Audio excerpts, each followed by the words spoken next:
Kia ora and welcome to our presentation. This is an introductory level, Trans 101, a foundation to build your knowledge from. Our intended audience is people in the health and disability sector, in both clinical and non-clinical settings, including allies. We're going to provide some basic foundations to introduce language and concepts related to people with diverse experiences of gender. We presented this talk at the Professional Association for Transgender Health Aotearoa virtual training in September 2021. This talk is in two roughly equal parts, and this is part one. The Professional Association for Transgender Health Aotearoa, PATHA, is an interdisciplinary professional organisation working to promote the health, well-being and rights of transgender people. PATHA is made up of a group of professionals who have experience working for transgender health in clinical, academic, community, legal and other settings. So my name is Joe Porton. My pronouns are he, him, and I'm a trans man. I am the transgender health key worker working within Aotearoa, which is the collective name for a number of secondary services that provide gender-affirming healthcare for transgender and non-binary people in the northern region. My role is to be the interface between these multidisciplinary teams and specialists. These specialist services include exploration of gender identity, provision of puberty blockers, hormone therapy, fertility preservation, some surgical options and limited mental health support. I'm a member of the PATHA Policy and Advocacy Committee and the PATHA Education Committee. Kia ora tātou, ko Tane Polkinghorn toku ingoa, ko ahau te kaitohu takatāpui mō te kāhui te tangata. Hi there, my name is Tane Polkinghorn. I work for the New Zealand Human Rights Commission. I'm their advisor on sexual orientation, gender identity and expression, and sex characteristics. Like Joe, I'm a member of PATHA's Policy and Advocacy Committee. I'm also a trans man and my pronouns are he, him. So in part one of this presentation, we will discuss some terminology basics, as well as minority stress, mental health and well-being. In part two, we'll cover depathologizing, a brief history of gender-related diagnoses, creating an inclusive environment, and advocating for health and human rights. We encourage you not to spend a lot of time trying to memorize the following words and definitions, as our language is evolving at a rapid pace. We're recording this in November 2021, so some of what we say today may become outdated or obsolete within the very near future. And that is really one of our key take-home messages today we're bringing to you: to listen, to use the language and the words of the person in front of you that they use for themselves, and to be aware that the language one person uses and the meaning attached to it may be completely different and possibly even inaccurate or offensive for the next person. So gender, sexuality, and sex characteristics are three different but overlapping concepts, and we recognize that no single term will suit everyone. Having said that, here are some basic terminology to get started. Sex assigned at birth. All babies are assigned a sex at birth, usually determined by a visual observation of their external genitalia, but a person's gender may or may not align with their sex assigned at birth. Using the term biological sex to describe the sex recorded when we were born inaccurately assumes that everyone's sex is clearly male or female at birth and never changes. Using the term sex assigned at birth clarifies this. This phrase is often used to reinforce transphobic arguments as well, that this is a person's original or true sex when we use the phrase biological sex. Sex characteristics refer to each person's physical features directly relating to sex, including their genitalia and other sexual and reproductive anatomy, their chromosomes and hormones, and their secondary physical features emerging from puberty. Intersex people are born with innate variations of sex characteristics. Intersex is actually an umbrella term to describe more than 40 different variations of sex characteristics. And people may receive an intersex diagnosis at many points, including, say, when in utero, perhaps at birth, at puberty, maybe they're trying to conceive, or by chance, or after death, and some people never find out. Intersex and trans are not the same thing. Right. So sexual orientation refers to a person's emotional, romantic, and sexual attraction. And this can be towards people of a different gender, the same gender, or more than one gender. And being transgender does not imply any specific sexual orientation. Gender. Now, this refers to each person's deeply internal and individual experience of gender, which may or may not correspond with the sex they were assigned at birth. It is a person's concept of their self as male, female, a blend of both or neither, the personal sense of self as an individual. Now, note, we're going to mainly use the word gender rather than gender identity, as trans people are frequently described as having a gender identity, while non-transgender people simply have a gender. Gender expression. This refers to a person's presentation of gender through physical appearance, including dress, hairstyle, accessories, cosmetics, and mannerisms, speech, behavioral patterns, and names. Gender expression may or may not conform to a person's gender and may or may not conform to socially defined behaviors and characteristics typically associated with being either solely masculine or feminine. Yeah, so for example, think about the differences, say, between Donald Trump and Freddie Mercury. They're both men, but the way that they express their gender is very different. And gender evolves over time and culture. Gender non-conforming. Quickly touching on this term, as some people use this term when referring to trans and non-binary populations. Gender non-conforming is another way of describing someone's gender expression. Many cis people are gender non-conforming, such as Grace Jones. So using this term as a descriptor for the trans and non-binary population is inaccurate. Transgender or trans. This is an umbrella term for a person whose gender differs from their sex assigned at birth. Gender is not binary, it is a diverse spectrum. Transgender people may be binary or non-binary, and some opt for some form of medical intervention, such as gender-affirming hormones or surgery. Transgender is often shortened to trans. Indigenous and non-Western constructs of gender are more expansive than Western constructs. So, cisgender or cis. This is a person whose gender aligns with their sex assigned at birth. It's the, I never can say this word, can you please say Antonym. Thank you. Or opposite of transgender. For example, my mum. When she was born, she was assigned a woman and she identifies as a woman. My mum is cisgender or a cis woman. So non-binary is an umbrella term for gender identities which are neither male nor female or not exclusively male or female. Some non-binary people say that they're trans, but not all non-binary people will identify as transgender. Just remember to use the language that the person uses for themselves. Some people might depict genders, say, on a scale or a spectrum, such as from male to female or masculine to feminine, or even a triangle from man, woman, non-binary.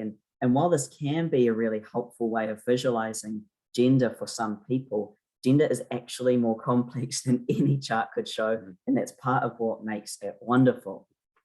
Gender is a universe. So, gender diverse. This is another umbrella term used by some who identify outside of the male-female gender binary. And the term can be confusing to people. It can be open to misinterpretation because it's been used often as a catch-all for anyone who isn't cisgender.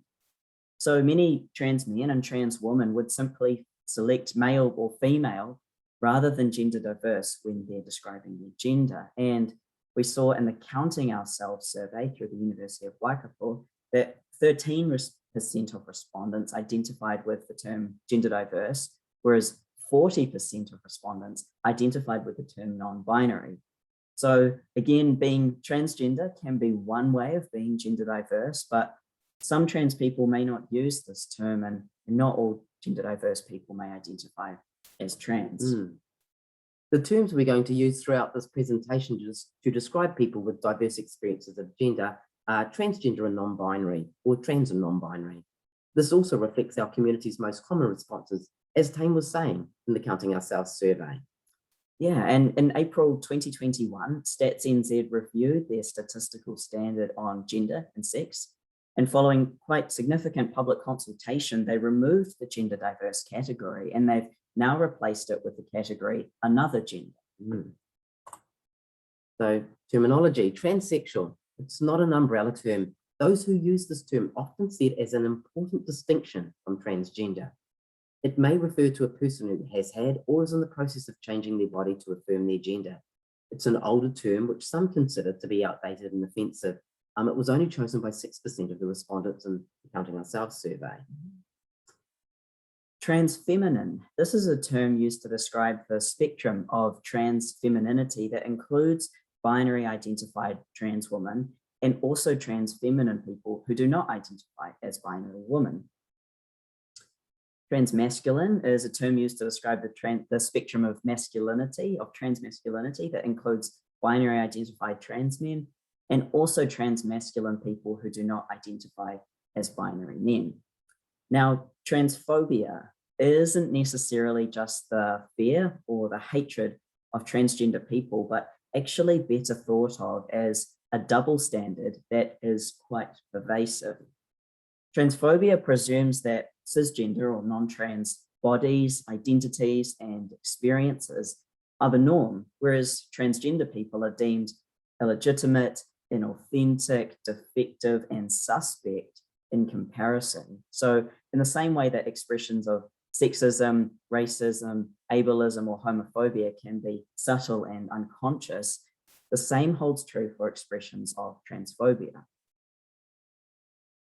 Gender dysphoria. This is a term used to describe uncomfortable or distressing feelings that some people experience because their gender does not match the sex they were assigned at birth. The term gender dysphoria has been replaced with the less stigmatizing term gender incongruence, which is the current sexual health classification of transgender people by the World Health Organization. The World Health Organization describes gender incongruence as characterized by a marked and persistent incongruence between an individual's experienced gender and their assigned sex. Not all trans and non-binary people experience what was referred to as gender dysphoria. Transitions. These are the steps taken by trans people to live or be affirmed in their gender. There is no right or wrong way to transition. Each person will have their own personal goals. Transition is a process that is unique to that individual and their needs. Increasing in use is the term gender affirmation, instead of transition or gender transition, to reflect the breadth of actions and possibilities that can be involved in living and thriving as our gendered selves.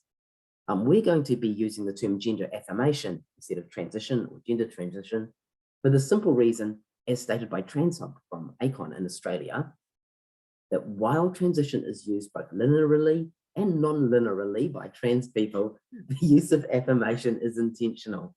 Many people, trans and cis, observe the trans experience through a lens of medical intervention. In other words, being trans is about the relationship we have with ourselves and who we know ourselves to be. Being trans is not about what we do about that. Beautiful. So let's touch a little bit on affirmation. There's a common myth that gender affirmation, what some people call transition, is a linear experience from A to B, when in reality, people affirm their genders in many different ways. There's no right or wrong way for someone to affirm their gender. And what gender affirmation looks like for every individual trans person is unique and based on what is personally affirming, what feels safe to do, and what is accessible and available. A gender affirming model of informed consent healthcare recognizes and acknowledges that trans people tell the truth about who they are. Unfortunately, this approach to care is sometimes willfully misconstrued as meaning an immediate race to hormones and surgery for all trans people, particularly young people. The reality is very different, though, with many trans people reporting significant barriers to accessing this medically necessary healthcare. So gender affirmation, a person's gender affirmation or transition is the process of being seen and validated in their authentic gender. And it can involve one or more of the following steps. It's an evolving journey that, again, is unique to each individual trans person. So personal affirmation. Talk about this as coming to understand and accept one's own gender and bringing other people into that process. As a clinician, if you are one of the first people that a trans person approaches to discuss their gender, your affirming response can make a significant difference to their well-being. Social affirmation describes how trans people introduce their authentic selves to the world around them, whether the world notices or not. So this might mean forms of affirmation they can do without involving anyone else, including starting to use their chosen name and pronouns, coming out, wearing new or different clothing, cutting or growing their hair, and more. Social affirmation also includes participating in life as our true selves. For example, playing sport or going to work. And this can be really liberating and also super scary for trans people. And they need allies around them, particularly when they start coming out. Medical affirmation, the process of using medical and or surgical intervention to affirm the individual's gender and increase their comfort with their physical and emotional embodiment. Medical affirmation can include taking some form of hormone such as estrogen, testosterone, or progesterone, taking puberty blockers, having affirmative surgeries such as chest, genital, or facial surgeries, or more. A family or community doctor plays a key role by listening to a client's gender history and goals and providing medical knowledge about potential next steps, including any irreversible side effects or risks. For many, but not all trans and non-binary people, gender affirmation involves medical intervention. So legal affirmation describes affirming your gender when working with legal and legislative systems. They might include changing or updating your name or gender marker on some or all official documents, say at work, school, or on different forms of ID. For trans young people, gender affirmation means being able to socially affirm their gender with name, pronouns, and expression.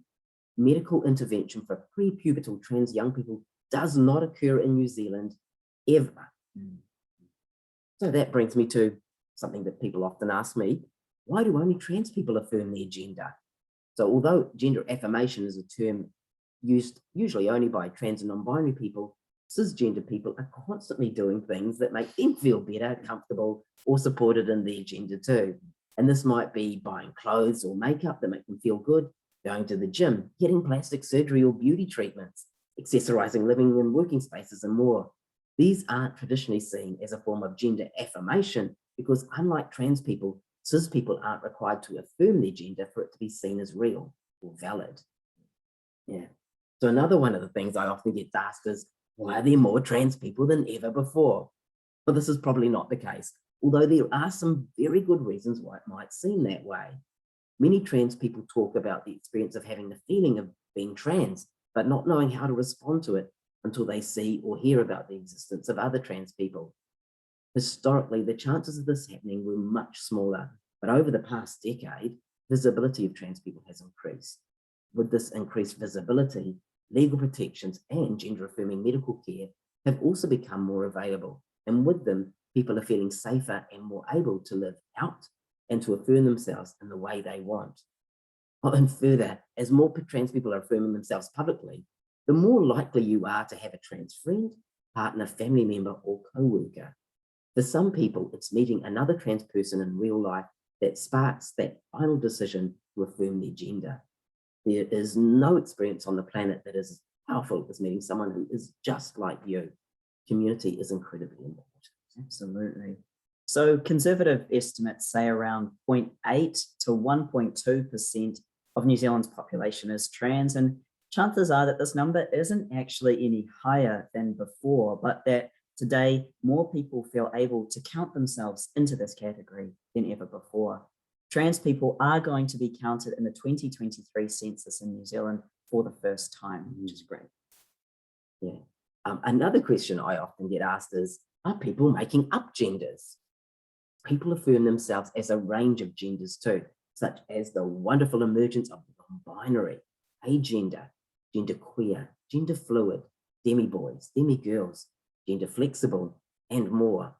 When thinking about these terms, it's helpful to remember that the terms of man and woman were also socially constructed to describe broad experience of gender and to enforce particular gender roles. We invite you to think about your relationship to your own gender. The process we go through when making sense of who we are and learning to describe that is deeply personal and unique for people of all genders. This might mean that when someone says to you that they are agender, to not respond by trying to imagine being agender, but try to consider how you feel in your own gender. For many cis people, it feels solid and comfortable, and it can be helpful to think that for a trans person, they may have exactly the same feelings about their own gender, even if it's one you don't fully understand. People are finding language to best describe how their gender fits and feels, and sometimes this language is what can feel quite new. So that brings me to how to use pronouns and names. Pronouns are one way to refer to people, one way people use to refer to each other and to themselves. So most, but not men, including trans men, use the pronoun he, and likewise most, but not all women, including trans women, use the pronoun she. Some people use gender neutral pronouns such as they. For example, Moana drives their car to work because they don't like walking. It takes them too long. If you meet someone new and they haven't made it clear what pronouns they use, you can respectfully ask. You could use a question like, can I ask what pronoun you use? Or a simple, hey Joe, how would you like to be referred to? What pronouns do you use? Some people use neo pronouns. So neo or new pronouns can be used as an alternative to they, including sie, them, sehr, sie, here, hers, or a, them, here. People may worry that they will offend or be embarrassed if they use the wrong term, name, or pronoun, particularly for trans and non-binary people. It's important to try and use respectful language. Some mistakes are understandable, particularly while you're learning. If you make a mistake, apologize promptly, correct yourself, and carry on. Don't dwell on it or make a big deal about it. That just draws unwanted attention to the trans person concerned. Don't give up. Keep trying to get it right. So instead of saying, I'm so sorry, it's so hard for me to call you James after I've known you as Justine for so long. I just don't know if I'll ever be able to get it right. You can say, hey, sorry, James, have you seen this stapler? As we said, repeated mistakes can indicate a lack of respect and they can really cause distress. This is commonly referred to as misgendering, and if it continues or is deliberate, it could constitute bullying or harassment, which may be unlawful. Furthermore, describing someone as a former man or biological man is demeaning. When someone insists on using a former name that an individual no longer uses, which is often referred to as dead naming, it symbolizes a preference for their own comfort, and it can be outright rude if done intentionally. So let's give an example of how to use gender-affirming language when talking about someone in the past tense or before they affirmed their gender. So when Joe was a kid, his favorite ice cream flavor was Hokey Pokey. An example where did I get it right? Yeah. An example where gender-affirming language has not been used well is with Caitlyn Jenner. Now, we're not going to get into her personally. We just want to draw attention to the way that media have referred to her sporting career in particular with the wrong name and pronouns. So here's an appropriate way to speak about her. Caitlyn Jenner, before she transitioned, was an Olympic gold medal winning decathlete. At that time, she also appeared in a popular reality show, Keeping Up with the Kardashians, with her family and her then wife. Thank you, Dane. Yeah. In the Counting Ourselves survey, less than half of the respondents reported having GPs who consistently used the correct names and pronouns when referring to them. And a quarter had experienced a healthcare provider knowingly referring to them as the wrong gender. When someone's pronouns are ignored, this is what we hear and feel. I know you better than you know yourself. I would rather hurt you repeatedly than change the way I speak about you. Your sense of safety is not important to me. Your identity isn't real and shouldn't be acknowledged. I want to teach everyone around me to disrespect you. Offending you is fine if it makes me more comfortable. I can hear you, but I'm not really listening. Being who you are is an inconvenience to me. I would prefer you stop being honest with me. I am not an ally, a friend, or someone you can trust. Understand you will make mistakes. Be open to feedback from trans people about how your language makes them feel. Sometimes a client may have a very negative reaction to being misgendered, as it can be highly triggering for some people, or be one of many microaggressions they have faced that day or that week. Try to stay calm and to not take their reaction personally. Don't make it about you. Just apologize sincerely, move on, Try it again. Treat it like you mispronounce someone's name. People often mispronounce pain. True. So, minority stress, mental health and wellbeing. Recently, there has been a shift where researching mental health inequities affecting trans people. So instead of models that pathologize transgender identities as being mentally disordered, we now understand that it's the social environments, discrimination, stereotypes that lead to poor mental health outcomes for transgender people. In other words, understanding minority stress and its impacts on transgender people's mental health and well-being. So trans people experience higher rates of hostility, rejection, violence, unemployment, and social isolation. Consequently, they have higher rates of stress, depression, anxiety, helplessness, self-harming, suicidal thoughts and attempts. Community, cultural, and family whānau support and connection to other trans people help to promote individual resilience. These are sometimes known as protective factors. So the Youth 12 survey showed that nearly 40% of transgender students have been unable to access healthcare when they needed it, not when they wanted it. In Youth 19, 55% of the trans students surveyed were unable to access healthcare when they needed it in the past 12 months. This increase is incredibly concerning. Counting Ourselves reported that over a third, 36%, of participants had avoided seeing a doctor when they needed to because they were worried about being disrespected or mistreated as a trans or non-binary person. More than half of those, 20%, reported that they had been disrespected or mistreated when seeing a doctor within the last 12 months. It's not an irrational fear, this really happens. Counting Ourselves measured participants' psychological distress in the last 4 weeks.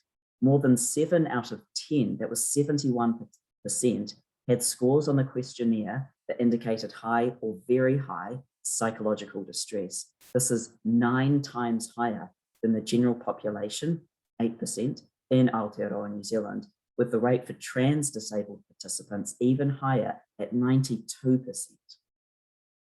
The New Zealand Human Rights Commission PRISM report, hey,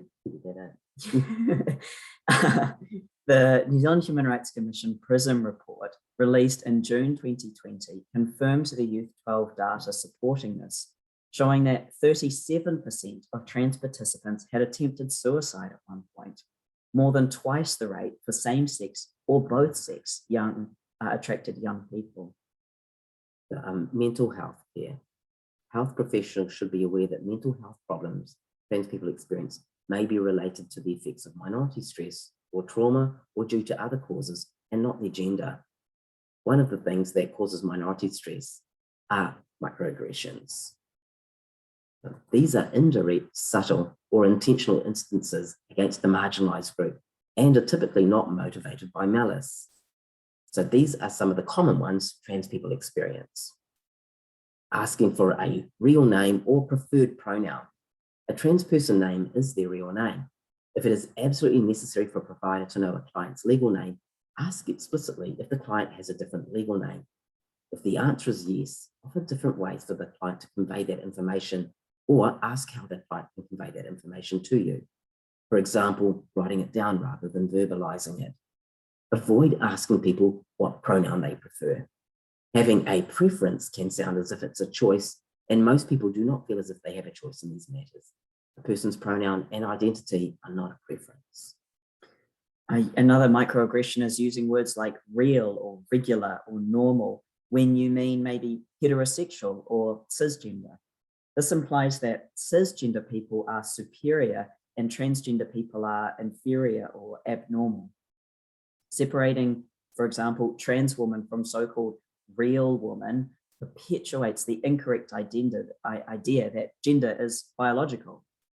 Every client is unique and there should be no baseline for gender or sexual orientation to compare clients against. Another microaggression is showing intrusive curiosity or expressing assumptions about sex and bodies. It's invasive and sensationalizing. When you're talking with or about a person, be careful not to prioritize your curiosities about their gender, how they have sex or who with, or any surgeries they have or haven't had or may want in the future. If These questions have nothing to do with the client's care.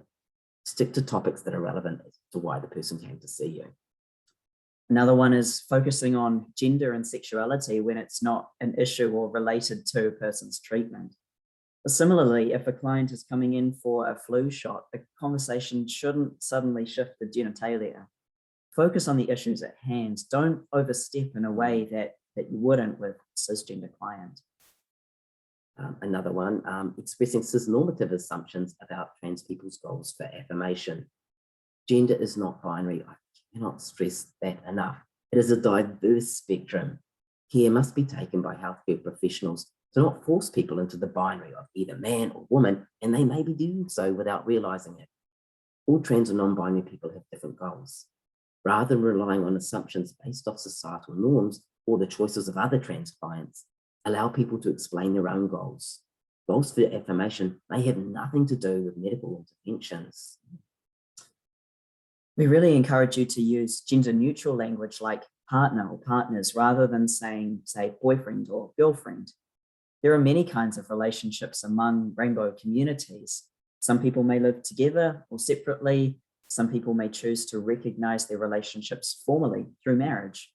If you need to know, ask people how they describe their relationships and use their terminology. There are also many kinds of families. These can include single parents, foster parents, blended families, shared parenting, and a diverse range of carers. It's important to remember that some trans men and non-binary people can carry pregnancies. Clinicians, it is key to convey to people wanting or taking testosterone that it is not a contraceptive. For people wanting or taking feminizing hormones, these hormones can impact on fertility, so it is crucial discussions be had around this. Another microaggression is referring to members of the trans community as transgenders. This really denies our humanity. We are people, and being trans is just one part of that. Terms like transgender people or the transgender community are more appropriate. And likewise, many trans people dislike the term transgendered as if transness was something that happened to us. Rather than coming up with new or shorthand ways to describe trans people, just call us trans people. It avoids stumbling into an offensive slur. And avoid compliments or advice based on stereotypes about trans people or how men and women should act. People sometimes intend to be supportive, but unintentionally hurt transgender people by focusing on their looks or whether they conform to gender stereotypes. Here are some examples of what to avoid, as they often feel like backhanded compliments. You look like a real woman. I would never have known you were trans. You wouldn't look so trans if you wore makeup or got a decent haircut. You should get changed if you don't want people to know you're transgender. No real man wear those clothes. You're pretty cute for a trans woman. I'd date him even though he's transgender.